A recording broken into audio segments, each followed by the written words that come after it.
Hello, and welcome to another riveting episode of The Devil's Advocate.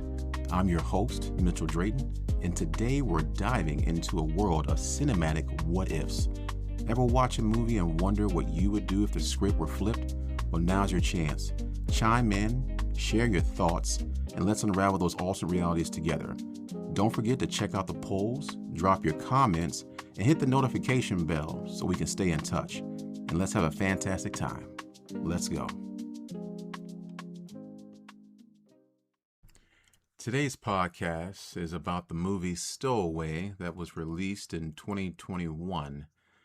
Now, this happens to be about NASA and their flights out to space, and there's going to be some terms that I'm going to kind of breeze by or just try to explain them as best as I can so that you can get a good grasp of what's going on here. But it takes place with, of course, three of NASA pilots. Well, one's a mission commander. She's going to be the person that's flying the spacecraft. And then you have a biologist who's responsible for putting his research on Mars to see if we can plant plants there and actually have them be prosperous. And then you have a medical researcher who is there that if anything was to go wrong, of course, she could help out on this 2-year mission to Mars. That's right, 2 years. So somewhere within that year, they're going to make it out there. Of course, the biologist is going to do his thing. The medical research is going to keep them safe. And the mission commander is going to make sure that they get down there to Mars, back up, and back to Earth, of course. So everyone has a part to play in this. Now, the one thing that they were not expecting was after they launched, shortly they're into it, they noticed that the engines were underperforming. They told them not to abort and to keep on. So that was the first thing, but with anything that you ever do, you can always expect for something to go wrong. There's always going to be a slight error with anything that you do. Everything's not going to work out perfect. But they get out to space and they start doing what they have to do. Of course, they manufacture their own gravity by pretty much swinging themselves around in circles as they start to, plot their way out to Mars. Now, the mission commander, upon her doing her checks, her safety checks around the spacecraft, noticed there's some blood on the floor. So she investigates, looks up, and she starts to remove a panel. When she does, a passed out individual who happens to be a launch support engineer is tangled up in some of the cords up there. Now, he happens to be hanging from one critical component, and so she tries to quickly grab him and get him down safely without ripping this cord loose from a main component that's responsible for scrubbing the air of all the CO2, of course, that they're putting into the air. She was not successful.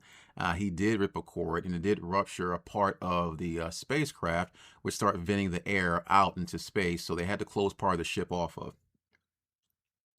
And after doing such, they do have, of course, the medical researcher who's able to stitch him up because he did have a large laceration to his abdomen and then some other minor cuts and bruises to his head. But he was out for about 12 hours before he came to. Now, when they started asking him some questions, trying to find out who he was, he did leave his sister behind back on Earth, and he really wanted to get back to her. And that's where they kind of found out that he didn't do this on purpose, where this was truly an accident, and he was knocked unconscious at some point in time before they, had their countdown and went into space. Now, like I said, when he was dropping down, he happened to hit one of the scrubbers that's responsible for making sure that the CO2 is removed from the air. So they went to what's called an emergency lithium hydroxide canisters to try and do the same thing. Well, these are a backup, but honestly, it was only meant to scrub it for 2 people, not 3. And so if you can imagine, if it wasn't meant really for 3, it definitely was not meant for 4 people. So that's the dilemma.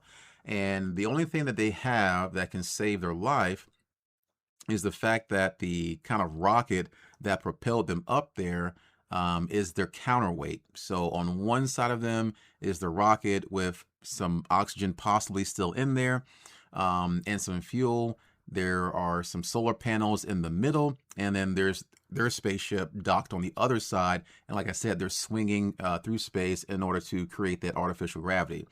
Now, the main, I guess, thing here is how do we get to the other side? Well, of course, they got to put their spacesuits on.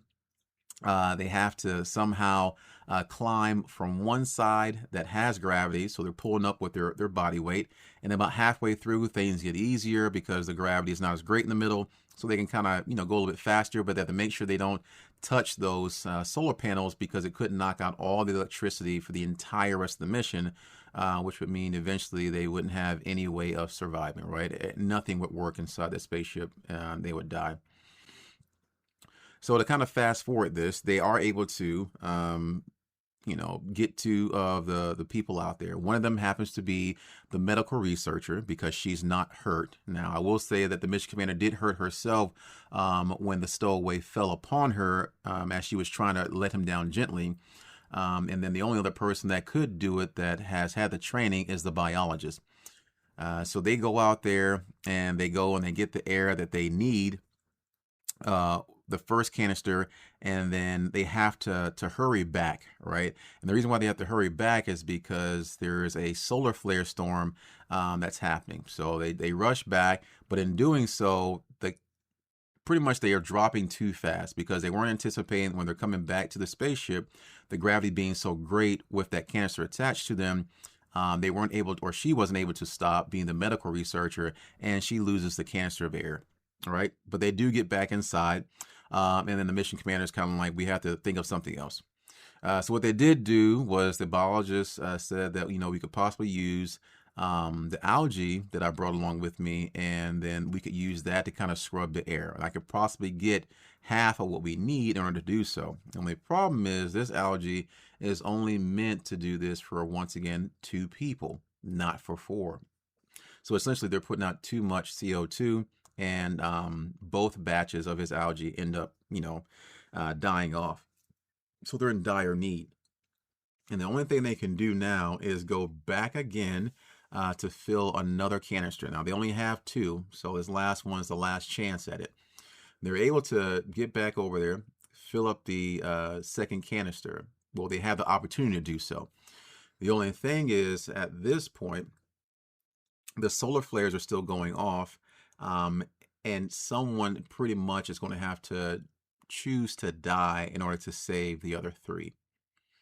Now, the mission commander has to pilot, and the other 2 cannot. So I would think that she's pretty important. The question here is, who do we decide goes out into this solar flare and pretty much commit to dying in order to save the other 3? Should it be the mission commander? Should it be the medical researcher? Should it be the biologist? Or should it be the stowaway? Can they walk him through it, even though he hasn't had the training or anything else, and he's not prepared for this type of, travel? What do you think? I'm not going to tell you the end because, one, I would like you to go and see the movie Stowaway. Like I said, once again, it's on Netflix. It came out in 2021. But someone has to perish in order to save the other 3. Do you go with a mission commander who has a hurt arm but has to pilot the ship? Do you go with the biologist who could possibly play a role in getting some more algae, even though in the movie the plot is that both sets of plants or algae he brought out there have perished? Should it be the medical researcher that's responsible, of course, for the safety and welfare and the health of the crew members? Or should it be the stowaway? He was not supposed to be there. The caveat is the ship already, NASA knew that it was only meant to hold 2 people, but they were able to scrape out some of the internal pieces of this spacecraft, and they're hoping that it could definitely do 3 people. So they were already stretching things thin there, and there we have a 4th person. So what do you think? Who would you pick for this one to go out into the solar flare where the radiation is 100% going to kill them?